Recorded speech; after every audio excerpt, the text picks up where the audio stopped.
It's just, if you get on with people, it's a know, like and trust. It's like with you and I do a lot of networking. Yeah. And it's a know, like and trust aspect of that as well. And you get to sum up people quite quickly. And let's talk more about the angel investors themselves. It's like, so when you're looking for an investor and you're looking to work with someone, Yeah. what type of person are you looking to work with? Yeah. Because ultimately it's a relationship. It is. You both have an equal an outcome that you want to get from it, but then it's how do you manage the outcome and the values that the person has. If you get on with them. It's as simple as that. Yeah. You know, I've got people who want to invest with us, but they're not a right fit for us because just, if we do have to have a difficult conversation sometimes, or the bill's slightly late, or there's something up, then I want that to be a two-way thing that we can have a conversation and they're fine. It's not a problem. So it's just, if you get on with people, it's a know, like and trust. It's like with you and I do a lot of networking. Yeah. And it's a know, like and trust aspect of that as well. And you get to sum up people quite quickly, but also it's just having a chat with people. And if they express an interest, then you just go a bit further. And it could be anybody who's got a bit of a bit of extra cash. We always say anything upwards of 5,000. So it's people who've got that bit of extra cash lying around, want to make their money work more for them than they can in the banks. Okay, so it doesn't necessarily have to be people who are business owners. No. Oh, right, okay, because that was when we were talking about before. Perhaps I not misheard, but in my own mind, because the bird sometimes flies away because I've let the cage Yeah, of course. Yeah. But I was thinking, when you were talking about angel investors, I was just like, okay, so like-minded business owners, and I thought it was more along the line of that. But you're literally talking about it can be anybody who has capital that they want to invest. Exactly. It could be someone looking for an extra bit of income. I mean, we've had people through the pandemic when they lost their jobs, but because they were still getting a monthly interest from an investor, they were able to keep going. Yeah. But also business owners, because they have a bit more capital.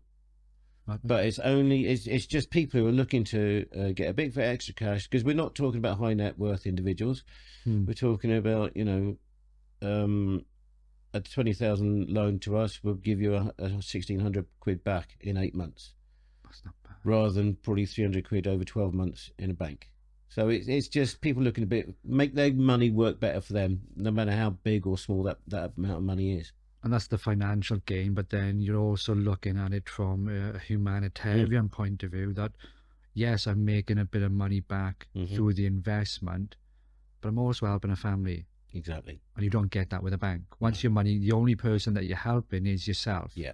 And if you're the type of person then who is wanting to help someone, it's like a double-edged sword, because then whilst you've invested in the bank, you're then going to still find a way to invest in people. Yep. Because you have that humanitarian approach. So that it just makes sense to... Yeah. I mean, that's we're lucky to have sort of got a group of people that come back again and again, but because they get a good feeling, because we get a good feeling for what we're doing, and they see it as well.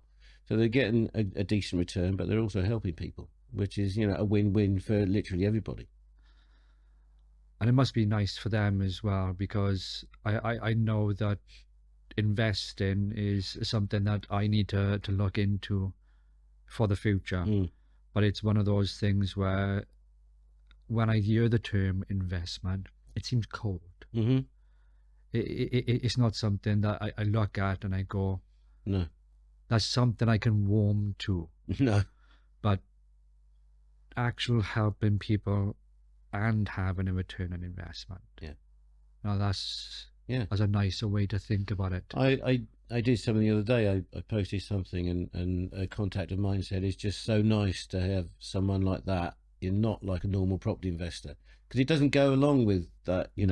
We have that reputation, and like I said, it's been earned by a lot of people. That's not us. So when they find out that we're doing it, we are making money and we're helping other people to make money, but we're also helping people while we're doing it.